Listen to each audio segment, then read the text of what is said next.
Welcome to the Worship Leader Toolbox podcast. We're so glad you're here, and we're going to hit on another worship leading niche, kids worship leading.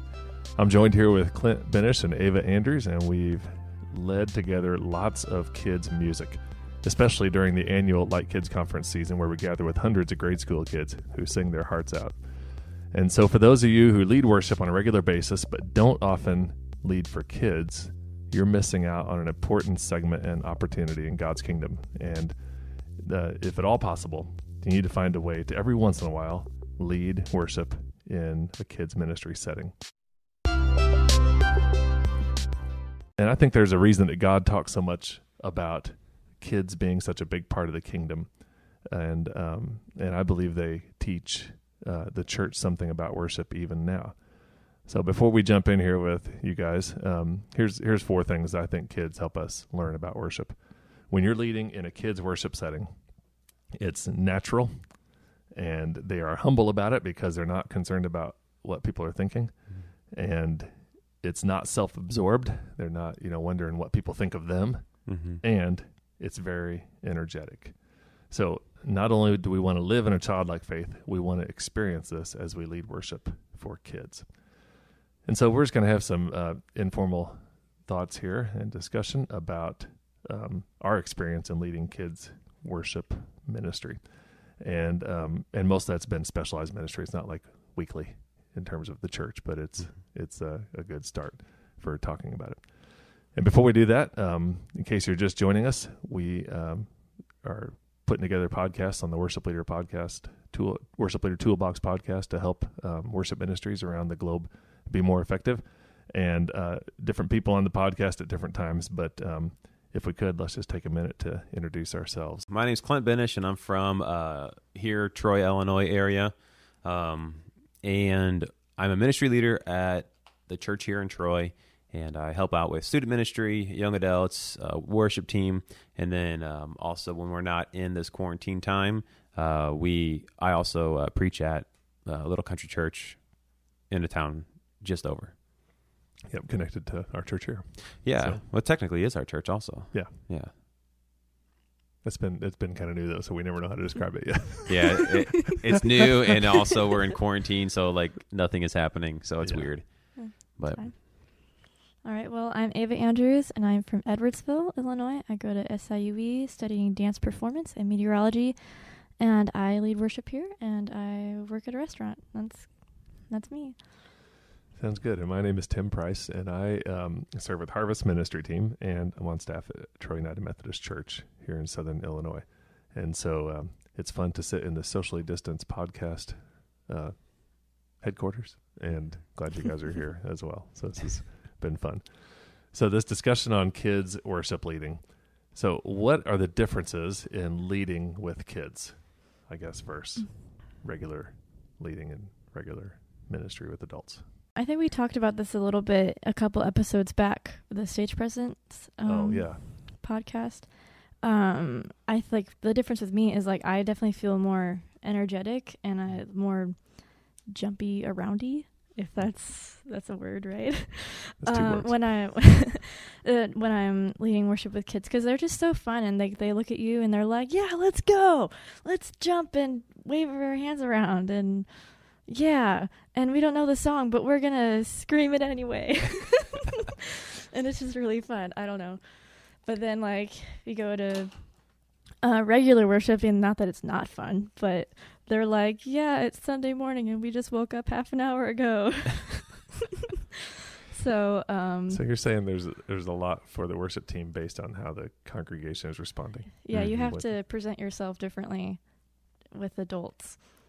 I don't know I guess they expect more from us, unfortunately. Well, that's part of it. Yeah. So what's your take, Clint? Difference between leading worship with kids? Yeah. For kids. Well, first off, I want to kind of piggyback off of what Ava was just saying there, because you're like the most energetic worship person that I really know, like Sunday mornings. So I think you're still like super energized on Sunday mornings, and I think that like really shines through in a memory I have that's not too long ago. And I don't even think I was here. I think I was home watching the service. Is our pastor, Andy, was praying, and the worship team came up and was getting ready to do the last song or two. And then in the background, here's Ava dancing around in the background. And I'm just like, this is so amazing. So yeah, she was barely on the camera. Yeah. It's just my legs. You saw her legs just kind of dancing across. And if you know who was up there, it's like, that's Ava. It's, but anyway. But the difference with leading with kids is I don't think, it's weird because I don't think it's like a lower expectation or a lowered standard. I think there's like just this, like, I don't know if you said this earlier, Tim, but like the childlike freedom, I don't remember if you said that, but you just kind of be free and you just engage with them. And there's a lot more giving and receiving. And I think that's the main difference because they're like not thinking about, what's the person I'm sitting next to in the pew is worship. What are they thinking about? If am I allowed to raise my hands here? Should I not? Can I clap here? There's like certain people in our congregation who are like all in all the time, and I want like 100 of those. But I also like the person who's just like standing there and just like worship. You can see that they're worshiping by their, presence. You know what I mean? Mm-hmm. So that's one huge thing is like kids are all in, and they're physically in.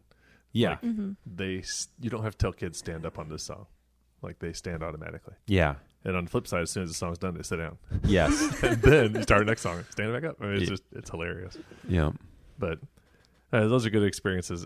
What does Harvest do differently? So when we're leading in special events and weekend things, what do we do differently between student ministry? Maybe we already said this, but student ministry and other conferences with leaders or pastors, and these kids events that we're a part of. So I know the song choices are different. I mean, there's usually not hand motions to songs when you're leading at a pastor's conference. And I think we should totally do that. Yeah, I would. Well, people do stuff with their hands, but I don't think we say learn these motions.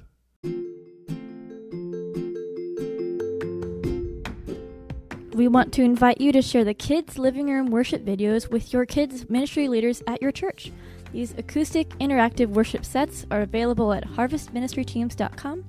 The most recent one is Kids Worship number 8, and on this video we sang Brave, You Rescued Me, Pharaoh, and a couple others. These 13-minute videos can be shared with your church families and kids ministry. It's a great way to keep engaging kids in worship. I know that this past year, we kind of implemented a puppet team. And I don't really know student ministry or like pastors' conferences where we'd actually do like puppet ministry, like of a skit retelling the lesson that we're learning and stuff like that. So that's definitely one thing, which I don't even know if that's like really worship. That's just kind of like a ministry thing that we'd implemented. Yeah, it was like kids ministry in general. Yeah. But it goes to worship ministry that our job is to help them connect with God and to experience that. And instead of just telling them, hey, you need to connect on a level that's good for you, you use whatever resources you have available to help them connect with God and just learn that as they go through life. I don't know if this is a big difference with other people. I guess I don't really have much experience outside of Harvest because I grew up with Harvest and I'm in Harvest and it's fine.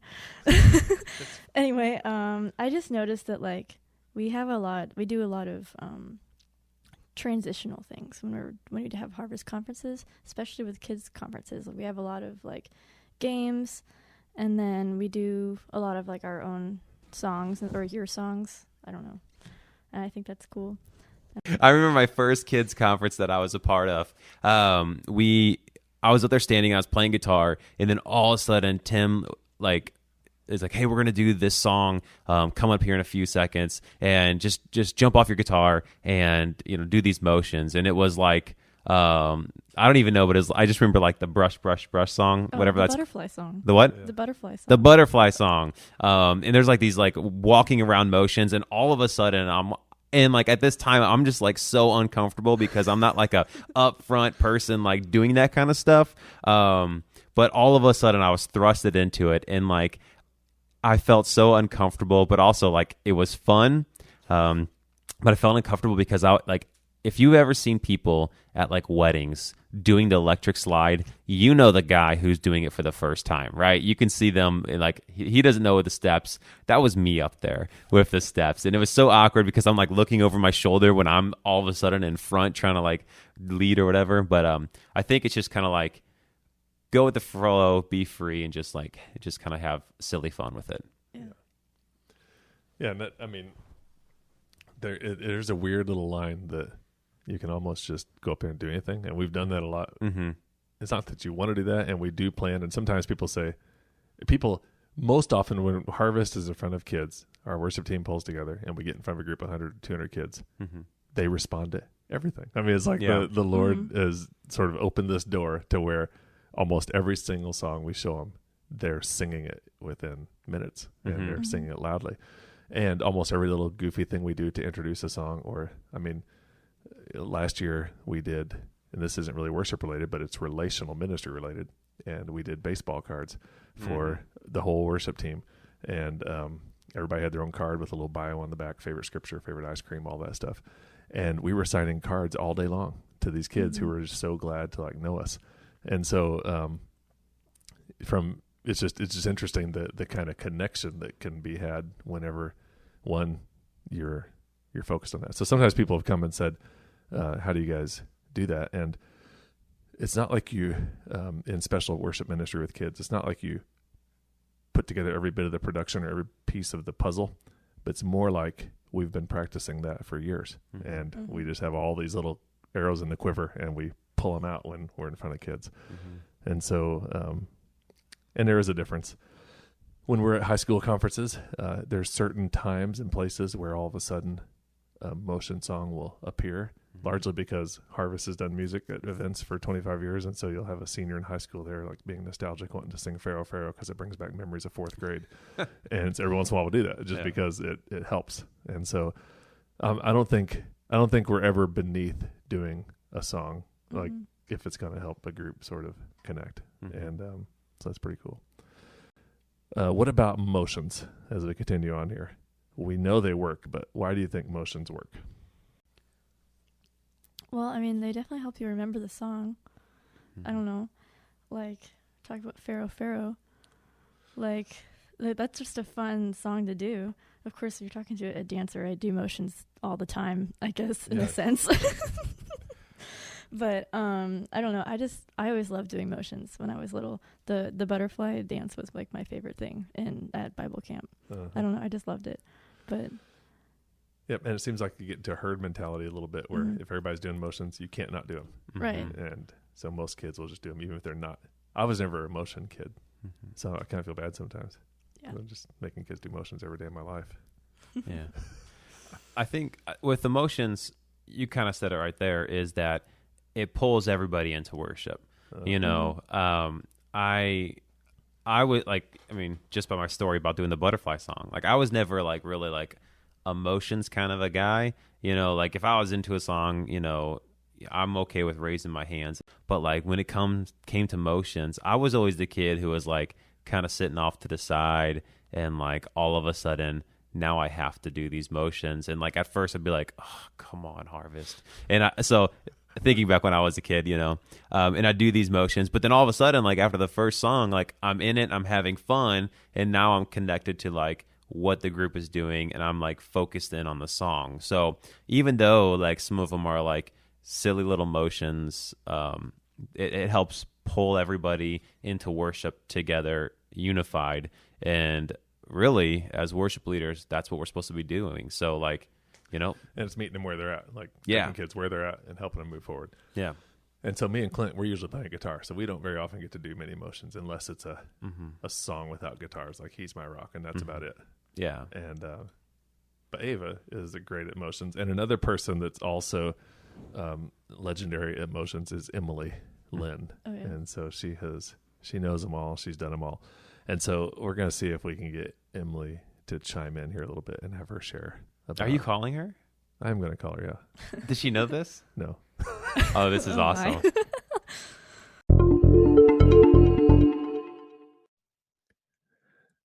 Emily, glad to get a hold of you. We're so glad to bring you into the little conversation here about kids songs and leading worship for kids, and specifically motions. And as me, Clint, and Ava were around the table, we started thinking that you are also one of the queens of song motions for kids. And so real quick, just tell us, everybody who's listening, who you are and what you do in life. My name is Emily Lynn, and I am a kindergarten teacher at Evansville Christian School in Evansville, Indiana. And I have been involved with singing and leading worship with Harvest. My first summer was 2013, and then I've just kind of helped out for the last 7-ish years with it. So I'm excited to get to talk about leading kids in worship. And so you've done, it's been great to do that. And we've been in a million different settings.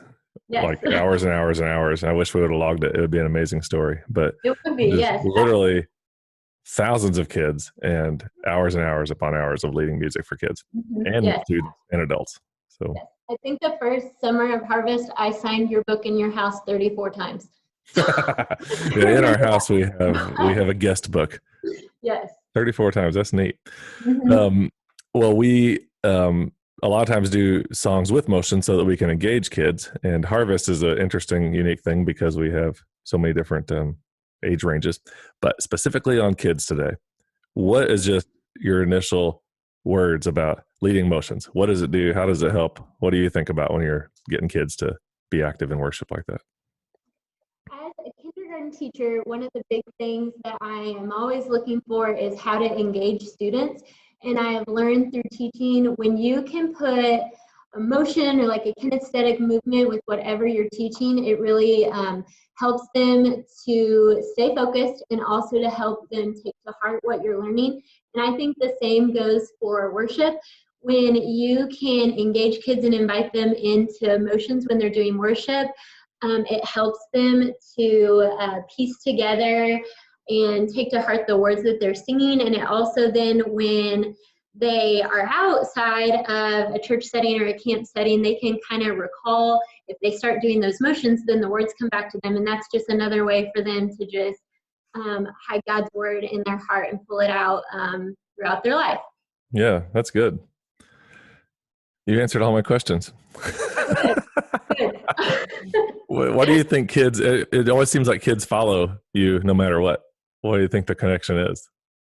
I think probably some of my education classes have helped with that. I think because I truly enjoy doing it, and I think when kids know that whoever is leading them in worship, whenever that they're actively engaged in it, and when they're bringing forth that like positive attitude, I think that helps kids to connect as well. And I think it just helps them to know that I'm up there having just as much fun as they are leading them. So what all these motions to songs, some are passed down, but some we just made up, and you make them up sometimes as we're there. Yes, that is true. That's the same thing I do in my classroom. I just kind of think of with the words, and I just make them up. Like if something's a heart, we just make a little heart with our hands at our hearts, and I just kind of make it up as I go, just anything to keep their hands moving and keep them having fun and engaging in worship. So you think there's an age when motions go away? I think that middle schoolers, it's kind of a hit or a miss if they want to do motions with you. But again, I think they kind of reflect the same attitude that the person leading them is doing. And I think if I seem into it and I'm excited about it, I feel like they engage more. And then I think in high school, it kind of ramps back up and they kind of like the nostalgic feeling of all the kids' camp worship songs. And I think high schoolers are really into it again. Yep, that's probably true too.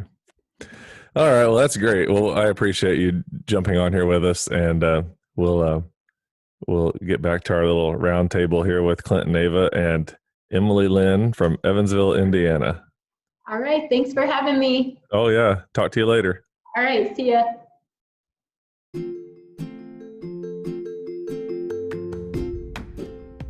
Let me just take a few moments to share how we distribute all of our online music on Spotify, YouTube, Amazon, and Apple. It's all in TuneCore.com. Upload your songs, pay one flat rate, and they do all the work. It's awesome. Get 50% off your first upload at worshipleadertoolbox.com/TuneCore. TuneCore. That's worshipleadertoolbox.com/TuneCore.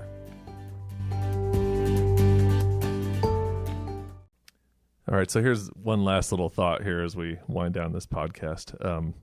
We see a different level of joy from the congregation when kids get up in front to lead or sing. So we can, they respond to the worship band too, and I don't want us to ever sound like we're begrudging our congregation. Every worship leader wants to encourage our congregation to do more and sing more and be louder and be more alive, and that's part of our job. So that's great. And so to all the Troy UMC people that might be listening, keep up the good work, keep growing in that. But when a kids choir shows up on stage, the cameras come out, everybody's sitting up taller, the parents stand up in the back, everybody smiles. A kids choir messes up and there's even more smiles. I mean, it doesn't matter what kids do. If they're up there leading worship, everybody is happy about it. Well, I guess we can just be a little nervous about how our adult congregation is going to feel if we start jumping around I'm sure they'd be fine with like maybe once in a while doing like happy day motions. Like I'm sure they'd like find joy in that, even though it is 9:00 in the morning. But I think if we tried to do it all the time, they'd be like, what are we doing? Yeah. I don't know. But yeah. What were you going to say? Yeah,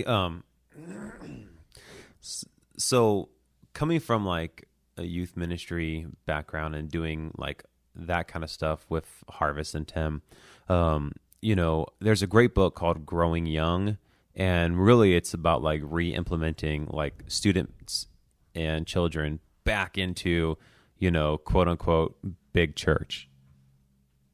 And I think that's just a terrible thing is like when we divide our churches, because I think we're seeing the fruits of that now is like, it's sometimes it could be awkward, whenever you like having this conversation, why can't we do some of these, quote unquote kids songs in big church? You know what I mean? We should want to be able to, one, have kids and students in church so that way they grow up knowing how to worship. But also, I'm 35, I'll be 36 here, which is crazy to say out loud, in a couple months. But like the church isn't this, it's not about, it's not about me anymore. Like I'm even thinking about like the next generation and like, how can we serve those who are, just in age young, not like just their spiritual walk, because we do spiritual walk through like journey groups and stuff like that, but how can we reach the next generation for the kingdom, and doing things like, I remember when you were talking about like people standing up and smiling big when their kid's up there, I had my first experience of that. My son is 4 and I was up there leading worship, playing guitar, electric guitar, not singing. But then the kids choir came up and I was like standing behind them all, and Barrett's up there and he's like doing Our God is an Awesome God and doing the hand motions and stuff like that. And I was just like up there grinning ear to ear, and Barrett knew I was up there and he kind of like just turned around and like looked at me, smiled, and gave me the thumbs up, and I gave him a thumbs up, and it was just like a weird connecting thing. But then when we got home, it even like became even better, because he'd be like sitting there playing with his action figures and he'd just be like, our God is an awesome God. He'd just be like singing it. Or this past Sunday we did Waymaker and he was playing with his Legos and he would just be singing That Is Who You Are. He was just singing that little bridge part over and over and over and stuff like that. So that's like sharing like how to worship with the next generation. Yeah, there's a lot of good stuff you just said there. Half of my pictures of my kids in kids choir is from the back, because I'm always up there standing there waiting for the next thing to come up. And I also, I think it is true, our congregation has done happy day motions, now and then, just because why not? Students are up there leading or something like that. I mean, like there's been times when that's fit, but there's a theological side to it. About 3 or 4 months ago, we sang Fruit, Fruit, Fruity, which is a kid's song we wrote because we were talking about the fruit of the Spirit that day. Oh man, I wasn't here then. Somebody requested it, and we did it, and it was a little goofy, but it was fine. But some of it's just the depth of theology and how that all plays out. But also some of what you were describing is the kids experiencing worship and helping them feel a part of it, but also experiencing big church or whatever we want to describe it as. Yeah. And just a continual prayer that adults in our midst and us as well will have a childlike worshiping heart and a faith to not be self-absorbed and to not be looking to what others are thinking, just to live that out. Yeah, I was shocked just yesterday because we have a lot of old CDs that they're all in tubs. But Macy has basically, so she's 10 and has basically fallen in love with Stephen Curtis Chapman music, which is my era and other people. I mean, he's been around forever, so a lot of people like him, I'm sure. But one of his older songs is called For the Sake of the Call. And this is a pretty long time ago, like late 90s. And so she listens to all these CDs. And so For the Sake of the Call tune comes on. It's We Will Abandon It All for the Sake of the Call, no matter the reason. It just keeps on going. Well, she's sitting there whistling that song, and it blew my mind that she knew this song. So she whistled through the first phase, and then I joined her on the second phase doing harmony.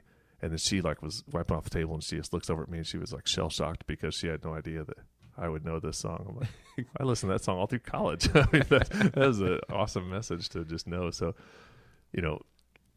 kids can connect to songs that aren't kids songs too. Yeah. But it's interesting how that all plays together. Some of our resources, songs that we know work really well. If you're interested in this, if you're a worship leader at a church, you could share this with your children's ministry, or if you get pulled into doing the summer kids camp next year when we can have camps again, or VBS or anything like that. This is one tool you can use, and we'll put this on the blog post as well. But we have Harvest fun songs, Harvest kids worship songs. We have little video segments of living room worship, kids worship videos that are just acoustic 13 to 15 minute videos that you can download. And we also have a handful of our songs that we have created.